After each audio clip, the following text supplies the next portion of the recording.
Mga ka-RSP ngayong taon, muling napag-uusapan ang Mpox. At kamakailan lamang may panibagong kumpirmadong kaso ang naitala sa Aurora Province. Ayon sa Department of Health, lahat ng naitalang kaso sa bansa ay mula sa mild na Clade 2 variant, kaya hindi ito kasing severe ng Clade 1. Ayun, tama o Gino. Ganun pa man, mas mainam kung maiiwasan natin ito. Kaya ngayong araw, pag-uusapan po natin kung paano nga ba makakaiwas sa Mpox. Makakasama po natin si Dr. Via Roseros Galban. Magandang araw po.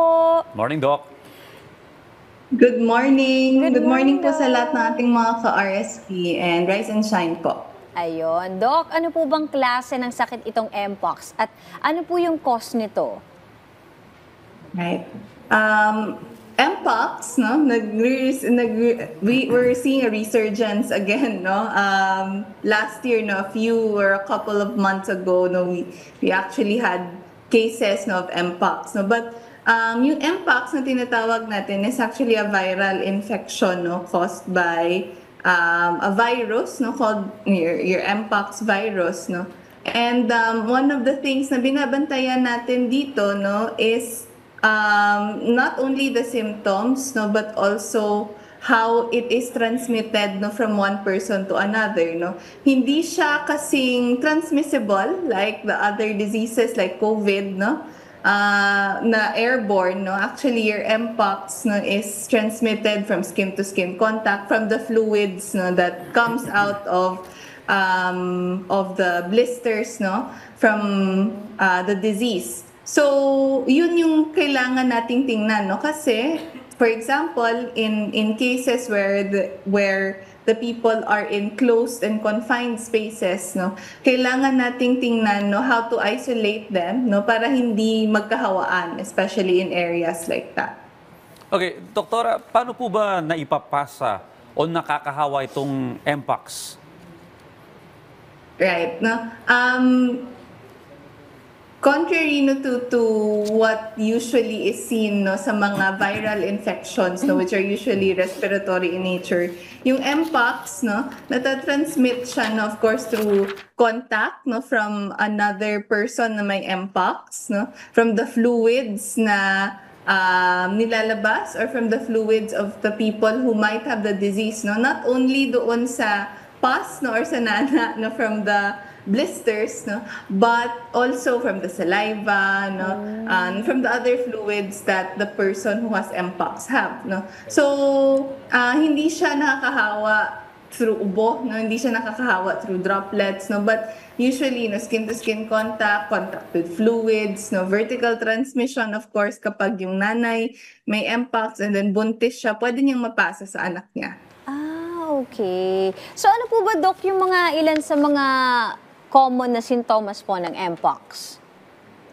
Right. So, ang Mpox, pinaka-common na symptom niya is really your rashes, no, which can last, no, from 2 to 4 weeks. No. It can start, no, as parang red lang, no, na parang spots sa katawan natin, no, sa face, no, sa arms, no.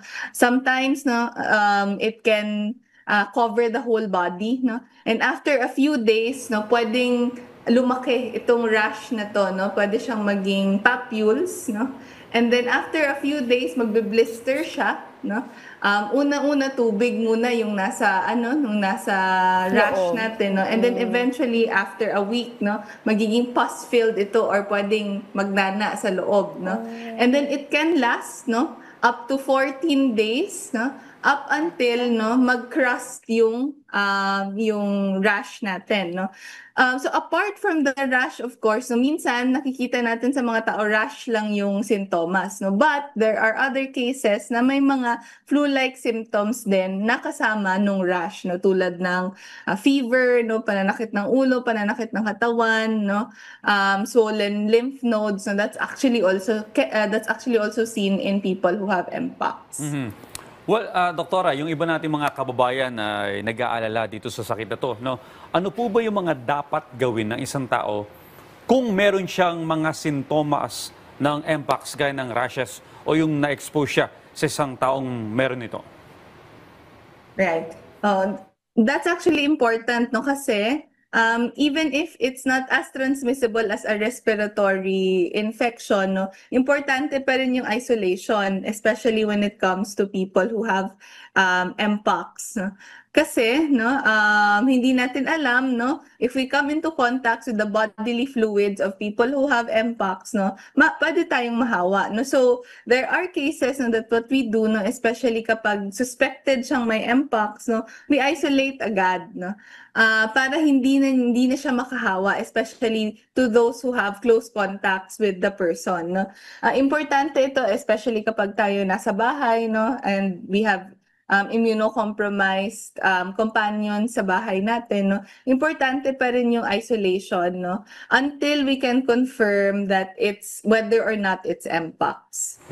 Alright, maraming salamat po sa mga ibinahagi ninyong impormasyon. Muli, nakasama po natin ang General Physician na si Dr. Via Receros Galban. Maraming salamat, Doktora. Thank you, Doc.